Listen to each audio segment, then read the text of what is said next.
Yon. Pasensya na kayo kung hindi ako nakakagawa ng sunod-sunod na gantong content. Yung reaction video sa battle, sa music. At ngayon lang ulit ako makakagawa ng gantong content yung prediction para sa battle dahil sunod-sunod ang naging trabaho ko sa syempre, Sanggang Dikit FR dyan sa GMA Prime. Manood kayo palagi Sanggang Dikit, 8:50 ng gabi. Nandyan ako, si Saito, si Abdul, si Marcy. Syempre, ang bida dyan, Jenilyn Mercado and ang aming boss Tonyo, si Dennis Trillo. Yan.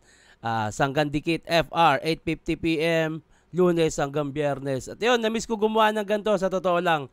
At syempre, sisimulan na natin to dito. Ang gagawa natin ay prediction para sa Vuelta Balentong 12. Ayan na, puta, nagulat ako dito nung nakita ko tong poster na to. Basahin muna natin ang mga detalye. Vuelta Balentong 12 sa September 20, 2025. September 20, anong araw yan? Sabado. Yan, nako, maganda to. September 20, 2025. Gates open 3 PM. Magsisimula ang event ng 5 PM at sa Metro 10 Convention Center. Diyan yan sa Pasig. Tama ba? Tangina, nasa isip ko kasi Pasay. Pasig, yun. Pre-sale plus 1 beer. Ang SBIP, kala ko SB19. Ang SBIP ay 1.8, BIP ay 1.5 at GenAd ay 1,000. Pero pag nag-walk-in ka, sa mismong araw ng event ka bumili, ang SBIP ay 2.3, BIP ay 2,000 at GenAd ay 1,500. Kaya sa mga tawag na ito, sa mga nakakaluwag-luwag na, simulan nyo ng umorder para mas makamura kayo sa mga ticket na bibili nyo. At ayun, eto na, wag na natin patagalin to. Simulan natin to sa pinakailalim. Jonas versus Frus. Alam nyo, ang akala ko talaga, ang main event ay Sinyo versus Jonas. Kasi, napapansin ko kay Sinyo pag may battle yan, makulit. Kinukulit si Enigma kung ano-ano pinost. Bago kasi mag-Vuelta Balentong, nakikita ko si Sinyo, pinagtitripan si Enigma. Nagpinopost siya ng happy birthday, ganun. Tapos may pinost siyang parang yung picture nila ni Abra na magkamuka. Kamukha lang ni Abra. Hindi pala si Abra mismo yun. At pagka ganun nangungulit yun, ramdam ko may laban. At ang alam ko talaga, balita ko may laban si Jonas. At pumasok agad sa isip ko, nako, Sinyo versus Jonas to. Pero wala pa ng laban si Sinyo. At si Jonas, ang kalaban ay si Frus. Eto na, prediction. Para sa akin, sarili kong opinion to hindi opinion ng lahat to. Si Jonas versus Frus. Si Jonas, talaga kung tutuusin, siya ang pinakamagaling na joker sa gantong panahon. Kasabay niya pa si Manda. Yan. Actually, pwede na talaga siya kay Sinyo. Pero yun nga, Jonas versus Frus. Si Jonas, nakuha niya na yung komportabling style niya. Kung saan siya relax lang. At maganda yun. Maganda yung style niya ngayon. Yung jokes at may mga punto rin. Si Frus naman, ang walang katapusang multi, ang old school battle rapper ng Pinas. Kung pagbabasihan natin sa sulat, mas technical si Frus dahil nga yung mga internals ng sulat niya at the same time, mas pinupukulan niya ng mas maraming multi. Pero para sa akin, hindi naman kasi dapat laging multi ang nilalagay mo sa battle kasi kumbaga nakakaumay kung ganun ng ganun ng ganun. Oo, maganda pakinggan, pinag-isipan, naka-multi, pero hindi sa multi nakabase ang battle rap. Ang multi ay isa lang sa magandang sangkap ng battle rap pero hindi dapat laging ganun yung ipapakain mo yung ilalagay mo sa sulat mo. Hindi dapat ganun. Kaya nga may tinatawag tayong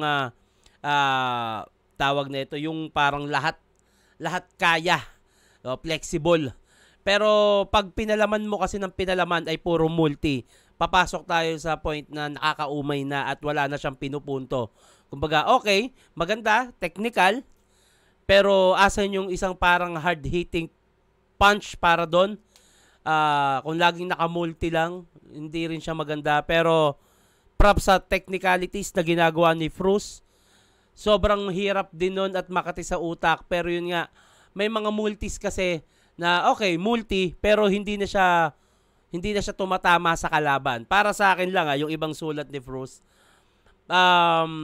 Si Jonas naman, alam na natin kung anong klaseng kulit meron to at may punto. Sa pagkakataon to, Jonas ako dito. Jonas. Si Frus para sa akin magaling siyang numerologist at astrologist. Magaling siyang bumasa ng numero. Si Frus baka gusto nyong magpabasa ng numero, i-PM nyo lang siya. Hindi yan libre, pero mura lang naman. Malaking bagay din siya. Hindi siya hula, hindi manghuhula si Frus. Hindi siya tulad nung iniisip nyo na, sige nga, anong mangyayari sa akin sa ganito. Actually, yung ginagawa ni Frus ay daya. Dahil babasahin niya na yung numero mo, mula sa panganakan mo, babasahin niya lang kung ano yung nakaraan at magiging kasalukuyan mo kasi parang umiikot lang yung buhay ng tao. Ayun, PM nyo si Frus sa page niya, Frusology ba yun? Yun. Pero Jonas versus Frus. Jonas ako dito. Ito na, J Black versus Lakwan. J Black ang isa buhay champion. Wow. Si Frus, 2x2 champion. Okay. Si Jonas ay freestyle champion. Sa process of elimination, kasama niya si J King, sa pagkakatanda ko. J Black, dalawang champion pala yung maglalaban, no? Jonas, Frus. Champion ng freestyle, process of elimination, si Frus, 2x2 champ. J Black, isa buhay. Si Slakwan naman, semis pala inabot na ito, no? Pero, basihan natin sa sulat, si Slakwan, ang huling napanood kong laban niya kay Husky. Medyo nakulangan ako doon, pero mas trip ko talaga yung ginawa niya kay Raffian. Yun talaga ang isa sa sana maibalik ni Slakwan yun. At kung maibabalik niya yun, mas pipiliin ko siya kaysa kay J Black. Pero base sa huling laban, parang hindi ganun, pero kailangan niya ibalik yun. Pero kung sulat at style, actually halos meron silang magandang technique. Si J Black medyo makati na rin siya pumunto. Maganda yung delivery niya na magsiset up muna siya ng parang kwento. Tapos biglang ipupukol sa'yo ng mas masakit pa. Alam mo yun, yung ginagawa ni Pistol, parang may same sa ganong style ni J Black. Pero hindi ginaya. Parang yung punto lang kung gaano pumunto si Pistolero. May ganong style din si J Black. Pero hindi sila magkapareho. Parehas lang may puntong mabigat. J Black, nako, ano pa ba? Balita ako maganda daw ang pinakita nito. Nung huling laban kay Invictus, Slakwan. Actually parehas silang may kakaibang style. Si Slakwan pagdating sa jokes, meron din syempre yung na-adapt niya na rin sa Motus na style. Actually medyo dikit para sa akin tong laban na to. Although champion si J Black, pero hindi naman magpapa-under yan si Slakwan at sigurado ako magsusulat din yan. Pero sana wag siya magpabaya gaya na nangyari dun sa 2x2 o 2-on-2 nakakampi niya si K-Ram. Hindi ko alam kung anong reason, pero sa pagkakataong to, J Black ako. Sa consistency, kung ibabase, kasi yung style nila parehas makati, parehas may punto, parehas magaling. Pero kung sa consistency, para sa akin si J Black, hindi siya lumaylay dahil nga mula dun sa huling laban niya at nabalitaan ko meron pa palang Ice Water versus Sinag Talas. Nagagawa natin ang reaction video after neto. Tapos Slakwan. May history siya na yun nga hindi ganun ka-effective yung ginawa niya kay Husky. At the same time yun nga yung sa 2-on-2 nila. Yun, kumbaga kung sa consistency lang, J Black ako dito. Jonas, Frus, Jonas ako, J Black, Slakwan, J Black ako. Ito na, Pistolero versus Invictus. Tangina, style clash to. Isang, ano bang tawag sa ginagawa nila Invictus? Yung parang, ano ba yung yung style nila ni Lanceta? Kalimutan ko na naman, no? Nakita mo, automatic. Ano ba yun? Holorime. Yun, Holorime. Si Invictus, isa sa pinakamatatas na technical, pinakamatalim din. Pareha sila ni Lanceta, kaya nga sila magkakampi. Pero pistolero kasi, pag bumutas to si pistolero, iba yung ano niya. Sana lang, may mga part kasi si pistol na parang nauumay na din yung tao pagdating sa parang puro ka na naman ganyan, puro ka na naman ganto, silip ganyan. Pero style niya kasi yun. May mga taong nauumay pero pagdating sa battle rap, epektibo talaga yung ganong style ni pistolero. Kung ganon ang gagawin ni pistolero at makakita siya na makatikating butas, tulad nga yung sinasabi ng iba, naninermo, ganito yung ginagawa. Ayun kasi yung style niya sa battle rap at kailangan yun at epektibo siya sa ganon. So, Pistolero versus Invictus, andito tayo sa technical na magandang form. Parehas palang isa buhay champion to. Pucha. Oo nga, no? Pistolero, Invictus. Yung magandang form ni Invictus, pagdating sa style niya ay perfect na para sa kanya yun. Napaaganda rin ng mga pinupunto niya, yung mga nilalaman ng sulat niya. Pero kung pakatihan lang, mas pipiliin ko si Pistolero dito. Personal choice para sa akin. Pistolero. Kasi, although technical si Invictus, nag-holorhyme si Pistolero, technical din naman na may mabigat na punchline. Doon siya lalamang yung mga ipupunto ni Pistolero dito. Lalo pag nahanapan niya ng napaagandang angulo. So, Jonas Prus, Jonas ako, J Black, Slack 1, J Black ako, Pistolero, Invictus, Pistolero ako.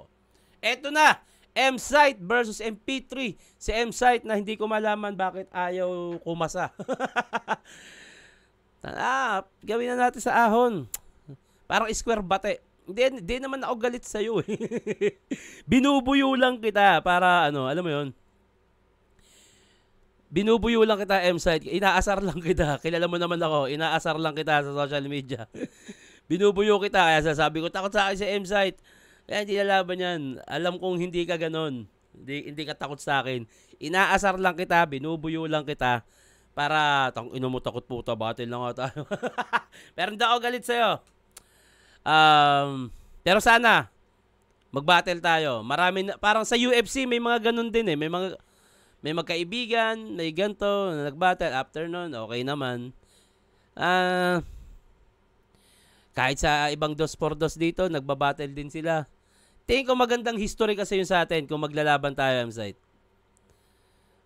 From solid group, na nagkaroon tayo ng 3GS, tas nagka-problema, tandem pa tayo. Magandang laban siya.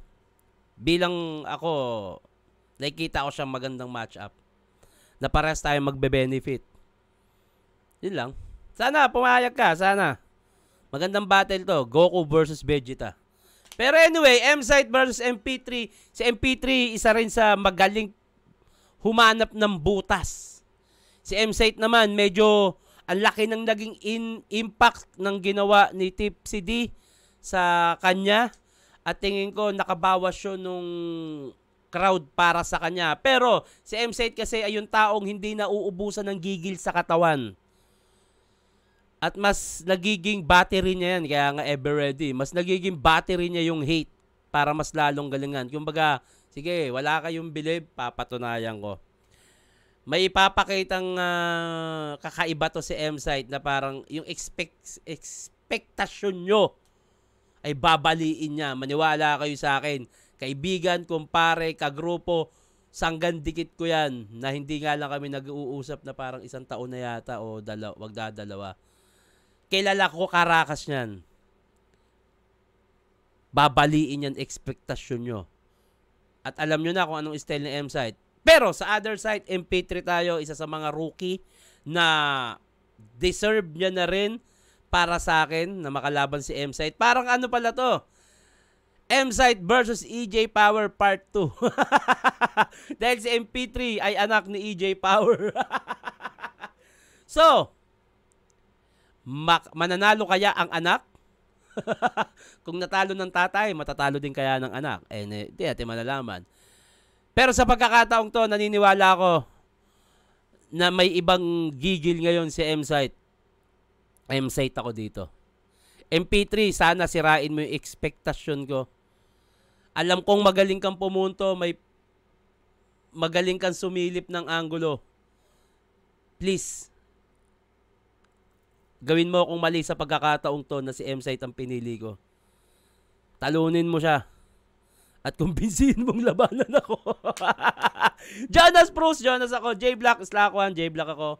Pistolero Invictus, Pistolero ako. M-Site, MP3, M-Site ako dito. At eto na ang putang ina. Katana versus Saint Ice. Si Saint Ice.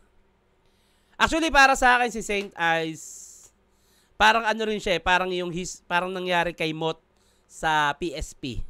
Na unang round pa lang, dapat para sa akin talo na. Si Saint Ice, para sa akin ha, hindi to opinion ng lahat, please lang, wag nyo masamayin yung opinion ko, pero para sa akin, tol, Saint Ice ha, no hate, opinion ko to, pero para sa akin, nung laban nyo ni Jonas, Jonas talaga ako doon. Pero, nung nabalitaan ko, yung laban nyo ni Saki, at marami nagsasabi sa akin, Saki yun, sobrang lakas, pero, parang kakampi mo nga daw ang panahon, na bumabagyo nun, at actually marami kang kalaban pero pinatunayan mong sayo. Tingin ko, tinutulungan ka ng kapalaran para makuha tong taon na to, pare. Saint Ice, grabe yun. Para sa akin, Jonas yung umpisa pero natalo mo siya. Dahil either way, pwede naman talaga. Bas pinili ko lang si Jonas sa sarili kong opinion, pero pinili ka ng ibang hurado sa sarili nilang opinion at walang mali sa amin. Yon, para sa akin lang naman yon. Saint Ice, natalo niya si Jonas. Eto kay Saki. Actually, nung gumawa ko ng prediction, Saki talaga ako doon. At sabi ko, at nung nakausap ko yung ibang mga nanood doon, Saki daw sa kanila yon. At para sa akin, tingin ko kung gagawin ko ng reaction video yung laban na yon, baka Saki ang piliin ko noon. Base na rin sa mga narinig ko. Pero si Saint Ice daw ay parang kinakampihan ng panahon. Ginagabayan ng Diyos si Saint. Putsang ina. Tingin ko talaga may nakatadhana ang taon na to para kay Saint Ice. At kahit ako, parang yung ano ko kay Saint Ice na, hindi, dapat talo na siya. Pero feeling ko, iba yung tadhana ni Saint Ice ngayon. Iba yun. Hindi ko sinasabi yun dahil wala akong believe kay Saint Ice ha. Base lang din yun sa kung sino yung kalaban niya. Pero kung eto, halimbawa, Katana. Puta, isa sa mga rising star dito sa flip top. Kakaiba, sumilip ng anggulo. Sa totoo lang, Saint Ice, sorry ha. Katana ako dito. Dahil nga, yung mga technicals kasi ni Saint Ice, nung laban nila ni Jonas, may mabigat talaga. Sobrang bigat. Pero, isa buhay kasi para sa akin, pakatihan ng punto, pakatihan ng angulo, overall. Although, tangina, nahihiya ako na hindi ko pinipili sa Saint Ice sa kabila ng napakagaling ng pen game niya. Sobrang nahihiya ako kapag gumagawa ako ng prediction sa laban na parang tulad nito, Katana, Saint Ice. Alam ko yung style ni Katana, alam ko yung style ni Saint Ice, pero sa akin, ang pinipili ko ay si Katana. Pero nahihiya ako kasi parang ang babaw naman ang baba naman lagi ng tingin ko kay Saint Ice kasi hindi ko siya mapili. Pero kasi isa buhay po kasi to eh. Alam mo 'yon? Sorry tol, Saint Ice, sorry talaga. Isa buhay kasi to at meron akong sarili kong poking ina mo, sariling choice. Sariling gusto pagdating sa isa buhay. Alam mo 'yon? Na Jonas, para sa akin, tangina kung tutuusin, kaya nang sumibak sa mga meron sa sirkulo ng isa buhay ngayon, pero natalo mo nga. Si Saki ganun din. Actually, si Saki talaga ang pinakagusto ko mag-champion ngayong isa buhay. Kasi si Saki, ang kate ng estilo niya. Eto naman Katana. Overall, kasi si Katana may punto.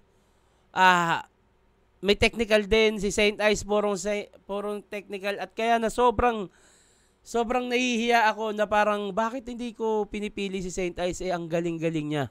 Pero ang basihan ko kasi pagdating sa isa buhay ay overall at yung makatim punto. Pero tol, sorry, sana wag mo masamain na pangatlo na to pero hindi ikaw ang pinipili ko. Pero putang ina, naniniwala ako na iba ang binigay ng tadhana sa iyo ngayon. Bilang saint, ginagabayan ka ng Diyos doon pa lang sa lakas ng ulan at kalaban mo para sa akin ay isa sa mga current god na Saki in the future, magkakaroon ng mabigat-bigat na pangalan niya, parang mapapabilang yan sa mga Valkyrie. Ito yung mga gods, andito yan si Saki sa mga Valkyrie na malalakas. Ikaw naman, Saint. Tinutulungan ng tadhana ngayon si Saint Ice, tingin ko. Pinipili ko si Katana sa laban na to, pero malakas ang pakiramdam ko na si Saint Ice ang mananalo. Sorry tol, kung di kita napipili, base na rin lang din sa mga nakakalaban mo. Actually, kung makakalaban ni Saint Ice, Lipcram at Ban, Lipcram at Ban ang pipiliin ko dahil nga sa style at overall performance. Alam mo yun, si Saint Ice nag-i-stick sa gantong style, pero sobrang lakas kasi nung napili niya eh. May ibang panlasa lang din talaga ako. Alam mo yun? Pero yun nga, Katana versus Saint Ice, ang pinipili ko ay si Katana. Pero malakas ang pakiramdam ko na mananalo si Saint Ice dahil iba ang pakiramdam ko na nakatadhana siya sa taon na to. Tol, Saint Ice, pasensya ka na. Hindi mahina ang tingin ko sa'yo. Nakataon lang na iba yung trip ko pagdating sa isa buhay. Pero kung hindi isa buhay to, pwedeng magbago yung pagpili ko. Pero isa buhay kasi siya eh. Alam mo yun. Yun. Jonas Bruce. Jonas ako. J-Black, Slack 1. J-Black, Pistolero. Invictus, Pistolero ako. M-Site, MP3, M-Site ako. Katana versus M-Site. Katana ako. Pero feeling ko talaga mananalo si Saint Ice. At eto na. Lipcram versus Ban. Tang ina. Ban. Ako, malaki paniniwala ko na matatalo mo talaga si Cripply. Dahil para sa akin, yung nagagawa ni Cripply, ikaw yung Cripply ng Cebu. Para sa akin. Kumbaga yung kung paano siya pumunto, nagagawa mo yun. Pero si Lipcram ang kalaban mo, Ban, tang ina. Kung kupal ka, kupal din yan. Ay nako, putang ina. Ban, please, patunayan mong mali ako, pero Lipcram ako dito. Lipcram ang pinipili ko. Dahil nga kaibigan ko din yan, kagrupo. At alam ko kung paano magsulat. Alam ko kung anong kulit meron sa utak niyan. Although si Ban, napapanood ko siya. At alam ko rin kung anong kakayahan niya. Pero dun sa Cripply vs Ban, malaki talaga paniniwala ako na Ban yun. Pero sa pagkakataong to, mas pinipili ko sa Lipcram. Sobrang dikit ng laban na to. Pero malakas ang pakiramdam ko na Lipcram to. Lipcram. Ban, tang ina. Please. Sana maging mali ako. Gusto ko rin yung style mo. Ang mga napipili ko talaga sa isa buhay ngayon, ikaw at si Saki. Saki at Ban. Para sa akin, ang choice ko sa isa buhay 2025, si Saki at Ban. Dahil iba yung Saki, iba yung battle mode na Saki. Si Ban naman iba rin yung estilo niya. Pero yun nga, Lipcram versus Ban, Lipcram ako dito. Eto na, ang putang inang GL, no? Anong three-way? Eto, dalawa sila. Dalawa laban sa isa, putang ina, no? Tingin ko may gustong patunayan to si GL, eh. May gustong gawin to. Tang ina.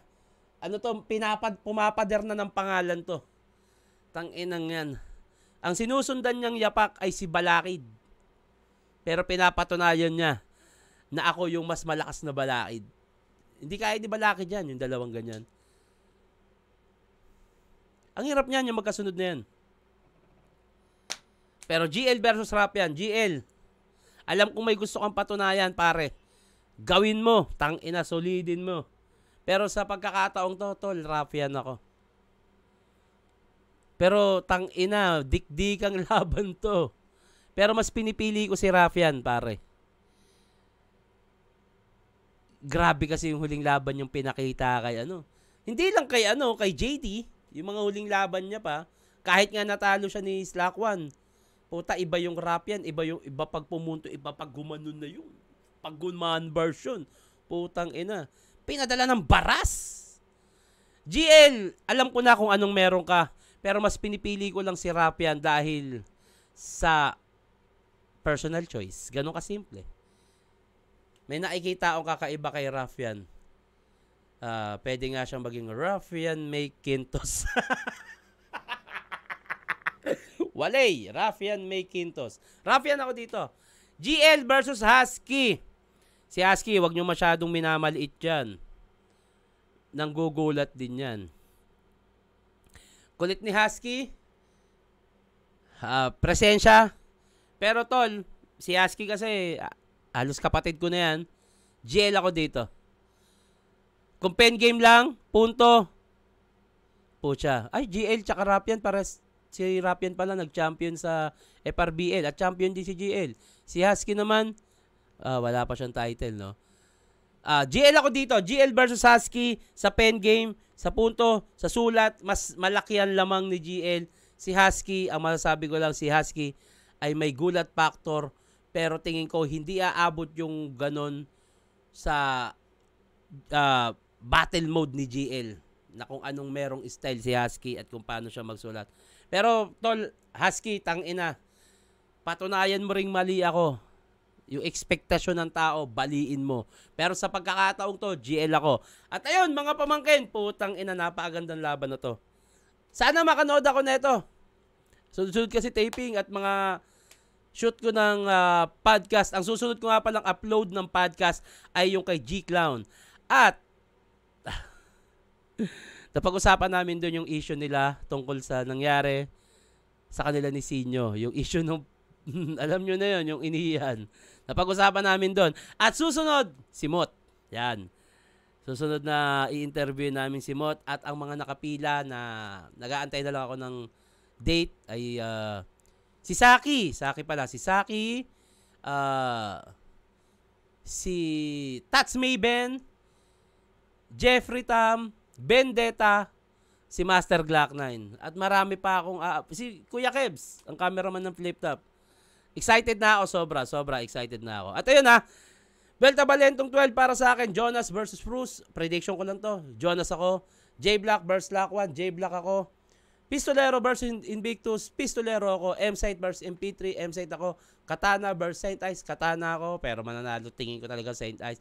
Lipcram versus Ban. Lipcram ako. GL versus Rafian. Rafian ako. GL versus Husky. GL ako. Ayun, Belta Balentong 12, September 20, 2025. Gates open 3 p.m. Magsisimula yung event ng 5 p.m. Yan na. Pre-sale 1.8 sa SBIP, BIP 1.5, Gen Ad 1,000. At sa mga walk-in, SBIP 2,300, BIP 2,000, Gen Ad 1.5. At yun. Maraming salamat sa inyo lahat sa mga nagtitiwala sa aking mga pinagsasabi dito sa social media. Yun. Dayo Podcast. Marami pang taon. Reaction video ni Tito Shernan, marami pang taon at mahal na mahal ko kayo lahat. Mwah!